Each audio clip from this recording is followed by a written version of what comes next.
Chuyen Bay Cat Can Trong Hai Tieng Nua. In Hung Ban Van Dang Quan Min Trong Chan. Mao Dong Kong, Dai Nao Ti Elite. Quain Imon Gu Fap, Vio Hondi. Nino Zim Den Fut Koi De Nim Tre Thursday, Tiang On Sin Tun, Dam Mo Hoi Q, Vincie Tam Kitch. Dabao Geo Ran Gioi Jua Mot Ky Gi Trong Mo Va Mot Tam Hoa Tot Kung Chi Catch, Now Dung Mot. Sai Chop Mat Chua. Hey Tuong Kong John Im Lim Quam On Dem. Tiang Kim, Dong Ho Nich Tung Nip Lan Leo. Baroi Dai Nao Ban Nu By Doi Mot Gao Nuok De Kai Nedare. Chuyen Bay Quoc Ti Cat. Can Trong Dung Hai Ting Ruoi Nua, Va Ban Ti Van Dang Quan Min Trong Chan. Cam Giak Du Kong Chi La Su Hong Lon Thong Thuong. Malai Mot Ku Soc Dam Shuyen Long Guk. Ingen Dang O Ko Hong. Tim Dap Chan Run Nu The Ban Voi, Trang Te Mat Sach Jia, Tai Chi Sao Mot Dam. At Ngayan Duong Review 01 Min, Chow Kui 6 Vakak Ban. Homne, Chung Tai Se Kong Goi Gi Salon, Mi Denai Lai and Hung Dong Gu Fap Vio Han. Ma Se, Byuk Tang Veo Lon Ransin Tu Qua Jia Den David Va Emma. In Hung Nuoi Dang Dung Ben Bo Vuk Vio Vun Tone Bo, Ko Hoch Den Costa Rica. Nu Kak Ban Kung Kao Kot Thursday Gon Gu Tuk Chien Dam Mo Hoi Va Nuok Mat Nai. Dung Quain Nai Nut Dang KY. Kinda Chung, Twa Ko Them Dong Luke Meng, Din and Hung Video Gai Gok. Tran Trui Vachan Tu Kon Nua Trong Tuong Lai. Suhan Lon Kok, Leet Not Lon Bat Dao Tu Mot, Su, Tin Lang Chet Chok. See you the La Luke Bon Geo Ba Mudway Foot Sang. Emma Chong Tin Boi Mot, Du Cam Chong Lan. Mot Thursday Ban Nong Nguyen Tweets Out Xe Ruat Gon Bao Hu Rac Roy Tai, Troy De AP Den.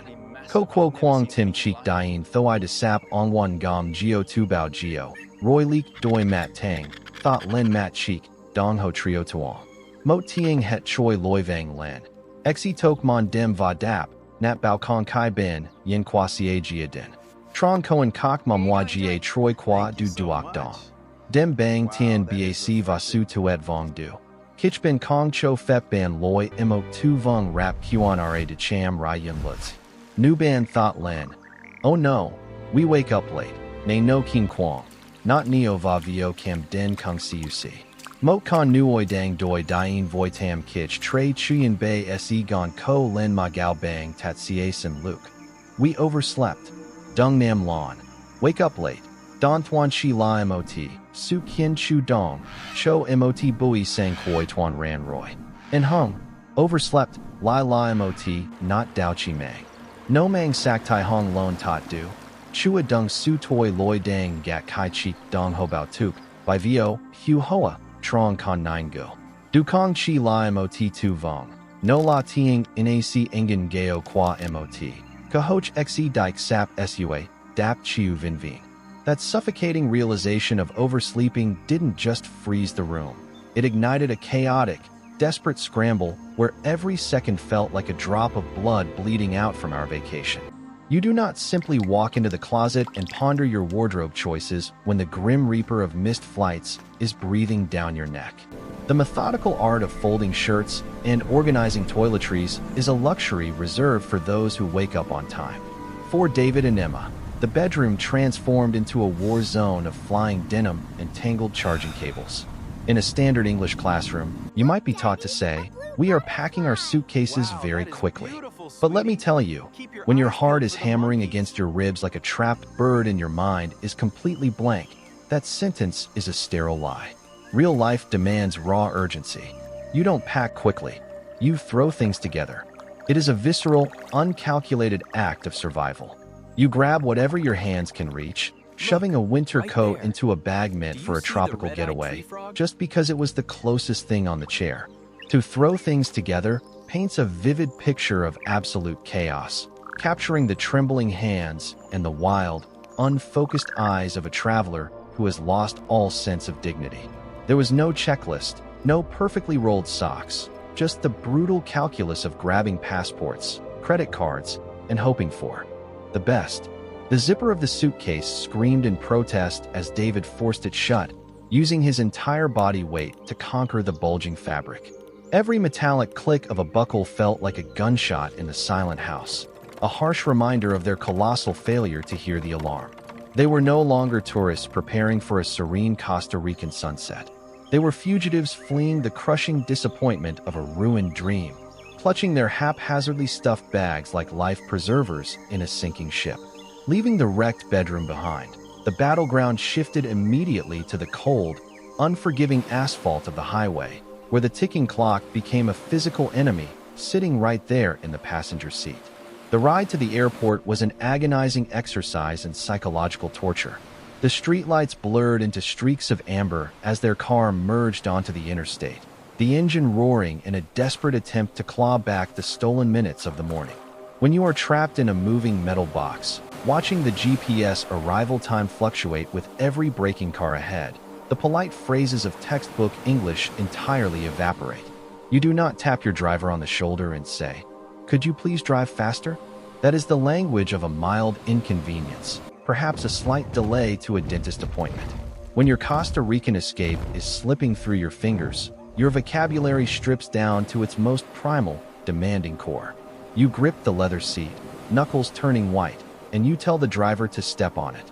This phrase carries the weight of a command forged in desperation. It means pushing the pedal to the floorboard, ignoring the speed limit, and treating the highway like a runway. Every red light felt like a personal insult from the universe, and every slow-moving truck was a deliberate obstacle placed there to mock their misery. Emma stared blankly out the window, silently pleading with the traffic gods, while David obsessively refreshed the airline's mobile app, watching the boarding status with a sickening sense of dread.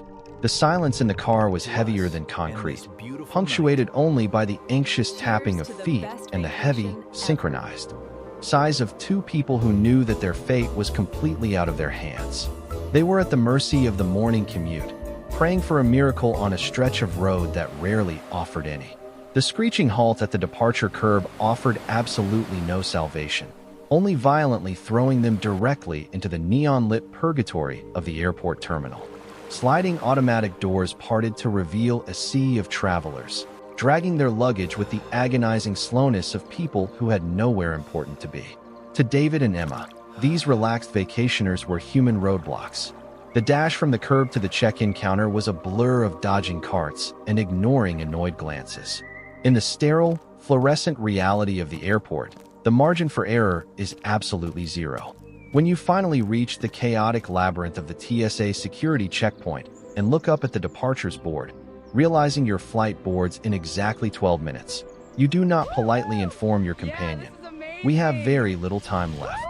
That is an academic understatement devoid of any real human terror. The only expression that captures the sheer, stomach-dropping reality of that moment is "cutting it close." It implies the razor-thin edge between making the flight and watching your airplane push back from the gate through a giant glass window, leaving you stranded.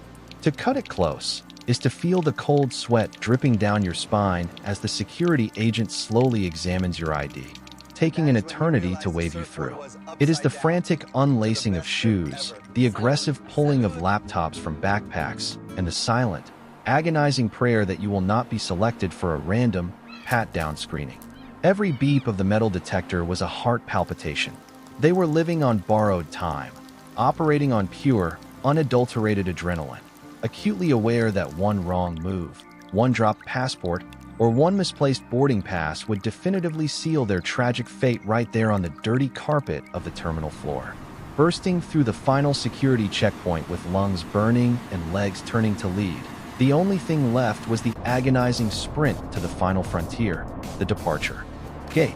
Gate 42 felt like a mirage situated at the absolute farthest corner of the concourse. They ran. They ran with a complete disregard for public decorum, backpacks bouncing wildly, coats slipping off shoulders, their breath coming in ragged, painful gasps. The voice over the intercom announcing the final boarding call for the flight to San Jose sounded less like an invitation and more like an executioner reading their sentence. When they finally rounded the corner, completely breathless and drenched in a cold sweat, the gate agent was literally reaching out to close the heavy glass door, handing over their scanned tickets, collapsing into the narrow airplane seats. The overwhelming rush of relief was physically intoxicating. You do not sit down in that scenario and say, "We just managed to board." You look at your partner, chest heaving, and you whisper, "We made it by the skin of our teeth." That is the language of a survivor. It perfectly encapsulates the microscopic margin of their victory. It acknowledges that they did not win through planning or virtue, but through a chaotic stroke of sheer, undeserved luck. As the aircraft engines hummed to life and the plane pushed back from the gate, the adrenaline began to drain from their bodies, leaving behind a profound, hollow exhaustion. The disaster was averted, the Costa Rican beaches were waiting, but the emotional scars of that morning would remain forever. They leaned their heads against the cold window panes, watching the runway blur past, finally allowing themselves the supreme luxury of closing their eyes. The nightmare was over, and the vacation had officially and brutally begun. The frantic odyssey of David and Emma serves as a high-stakes masterclass in both the chaotic reality of human panic and the vivid English idioms born from it. Their morning began not with the serene promise of a Costa Rican getaway, but with the suffocating terror of oversleeping, forcing them to literally throw things together in a blind, uncalculated scramble for survival. Escaping the bedroom was only the first hurdle. The asphalt battlefield of the highway demanded an entirely new level of desperation. Watching the minutes bleed away from the passenger seat, they realized that polite requests were useless, leaving them no choice but to beg their driver to step on it.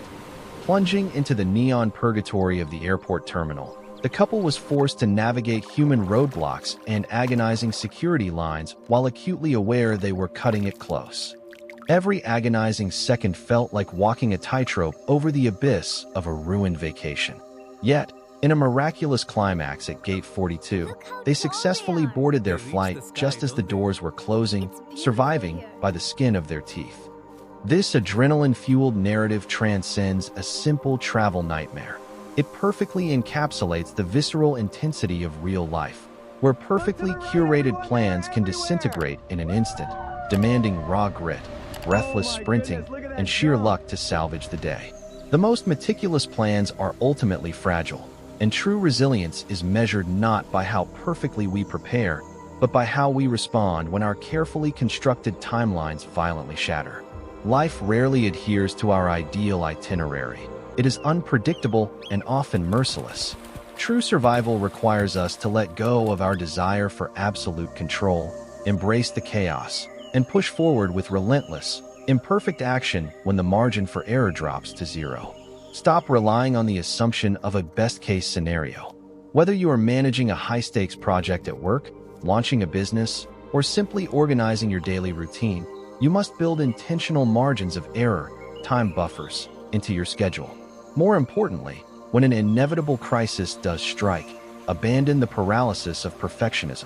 Do not waste precious time lamenting what went wrong or trying to execute a flawless recovery. Instead, act decisively with the resources at hand. Make the messy, immediate choices, adapt on the fly, and keep moving forward. In moments of crisis, momentum is your only savior. Have you ever experienced a heart-pounding moment where you almost missed a flight, a train, or a massive life event? Please share your story and perspective in the comments below so our community can read and relate to your experience. Finally, if you enjoyed this content, please hit that subscribe button to support the channel and give us the motivation to keep creating more great videos for you. This is exactly what I needed.